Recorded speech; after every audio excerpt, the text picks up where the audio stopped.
Barsi. Agora, Barsi, você pode citar algumas empresas que você considera que estão baratas e pagando bons dividendos neste momento atual? Bom, essas aí que eu falei.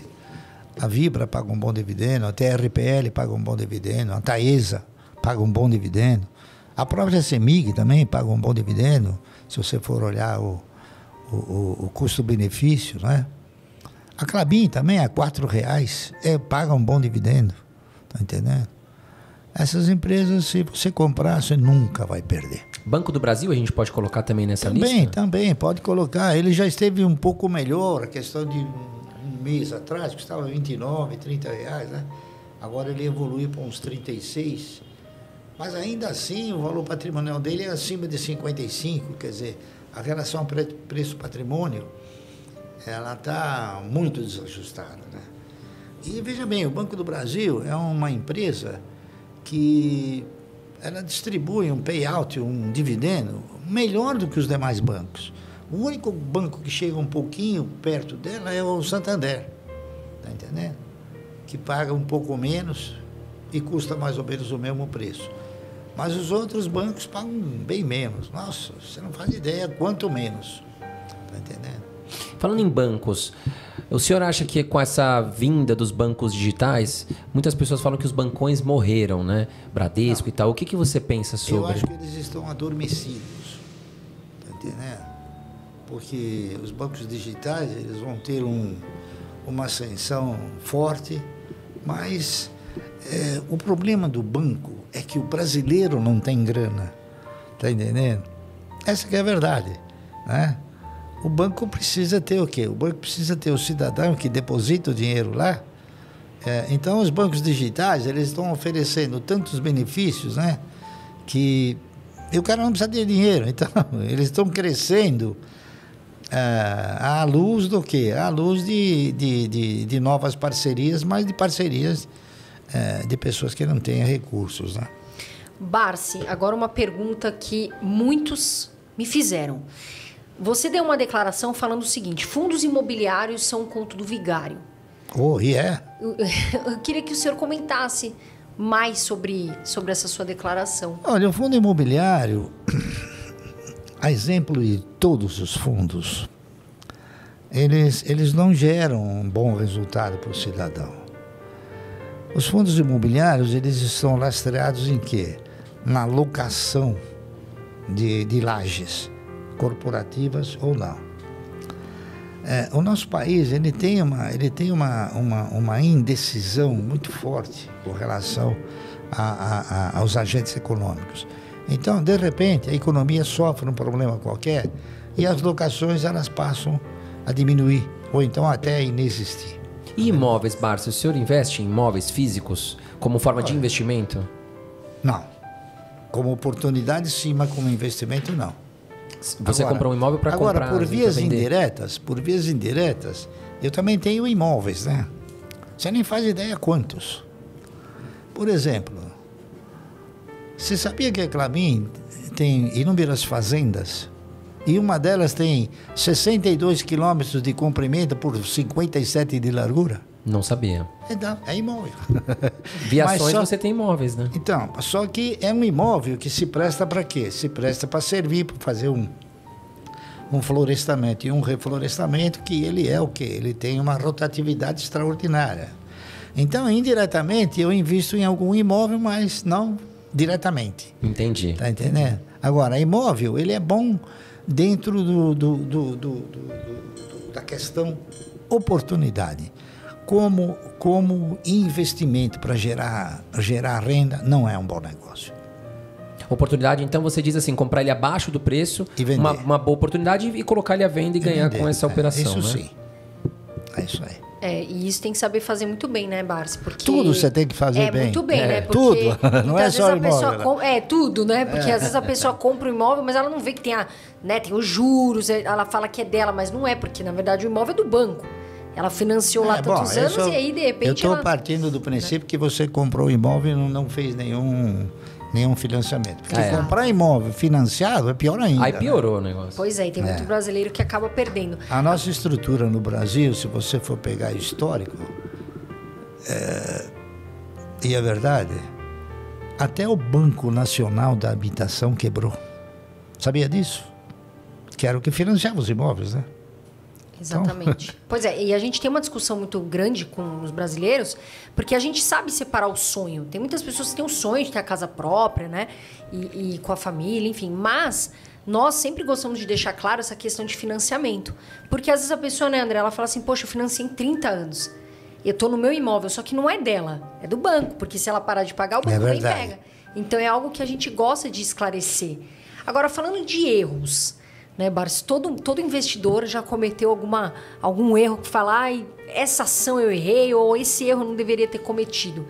Tem algum erro que você cometeu? Não é questão de ter cometido, não. Eu cometi erros que qualquer um cometeria. Tá entendendo? Por exemplo, eu tive ações de uma empresa chamada Banco Nacional. Quem fazia propaganda do Banco Nacional, sabe quem era? Ayrton Senna. O Ayrton Senna, exatamente. A gente foi ludibriado. Não é que você errou, você foi conduzido ao erro, é diferente. Eu, por exemplo, tinha ações de um banco chamado Banco Econômico, que agora está ressurgindo. E aí, minha filha que está vendo isso aí, e eu tenho uma quantidade muito grande, né? Eu fiz propaganda que agora o BTG comprou. Quando eu era pequena, eu fiz propaganda para esse banco, né? Eu era modelinho, pequenininha que passava no banco, lembra? Então, isso aí por questões políticas. Esse banco foi fechado pelo Banco Central, né? Por questões políticas, por questões de Bahia versus o resto do país, né? O Ângelo Calmon de Sá, que era o presidente do banco, etc., era um dos grandes acionistas da Copene. Então, a Copene foi vendida e quem ia comprar era o Ultra, e quem ia financiar era o BNDES, e no fim os baianos quiseram que ficasse com eles, então criaram a Braskem. É uma historiazinha interessante de saber. Mas ele quebrou por causa disso. Só que ele quebrou como tendo um dos maiores patrimônios do país. E agora está ressurgindo. O BTG comprou o Banco Econômico. Olha. Você vê que coisa interessante, depois de 20 anos. Né? Outro papel também que eu perdi, também foi porque o Banco Central acabou com o banco. Era um banco pequeno, mas tudo isso era comprado recebe o dividendo, compra mais desse, compra daquele, entendeu? Então, não houve uma mutilação patrimonial, houve uma perda, tudo bem, entendeu? Eu tinha ações de um banco que era pequenininho, o apelido dele era Banco da Bandeira, porque ele chamava Banco do Progresso, e na bandeira está escrito Ordem e Progresso. E ele quebrou, era um banco pequeno. Como eu tenho ainda ações de um banco pequeno, que chama Banco Mercantil do Brasil, que nunca quebrou, entendeu? E eu espero que também não quebre, tá entendendo? Mas se eu perder, isso não afeta o patrimônio, entende? É coisa insignificante. Como foram insignificantes as demais perdas. Aliás, foram perdas que não se consolidaram. Por exemplo, o Banco Econômico, eu comprei as ações do Banco Econômico em virtude do seguinte: eu sou uma pessoa que eu leio as atas, né? Eu leio tudo, eu não leio só o título, eu leio o texto. Em um belo dia eu vi um título escrito assim, eu não tinha ações do Banco Econômico, eu vi assim: o Banco Econômico está chamando uma subscrição, você sabe o que é uma subscrição, né? Sim. Uma subscrição a 1,20. Custava 60 centavos. Eu falei, bom, mas não faz sentido. O cara que vai fazer uma subscrição, é um burro. Vai pagar o dobro? Então, aí eu já imaginei. Bom, aí o Ângelo Calmon de Sá chamou para ninguém subscrever e ele né? Aí eu li o texto, falei, pô, mas isso aqui é uma cama de gato. Né? Por quê? Porque era 1,20. Mas você podia pagar em 12 vezes sem juros. Nossa, eu nunca vi isso. São coisas que acontecem no mercado, que você só vai saber se você ler o texto. Se você vê o título, você não faz. Aí eu cheguei no Banco Econômico que era aqui onde hoje tem a Bolsa, a B3 comprou, na rua João Brícola, onde tem um portão enorme, que tem umas moedas enormes. Era o Banco Econômico, no subsolo. Departamento de Ações. Aí eu cheguei lá, tinha um senhor, eu disse para ele o seguinte: olha, eu vi que o Banco Econômico está produzindo uma subscrição. Ele falou: tá.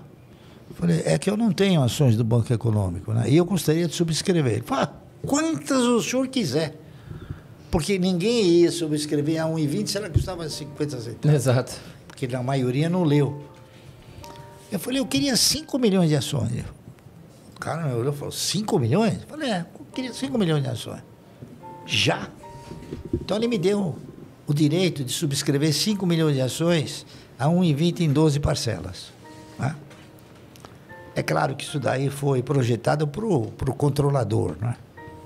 Então, o que aconteceu? Eu paguei a primeira parcela, antes de vencer a segunda parcela, o banco já deu um dividendo de 60 centavos, já pagou 2 ou 3 parcelas.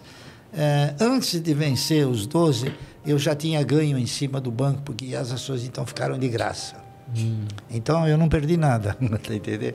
Aí peguei muito, fiquei um monte de tempo recebendo dividendo, comprando outros papéis, né?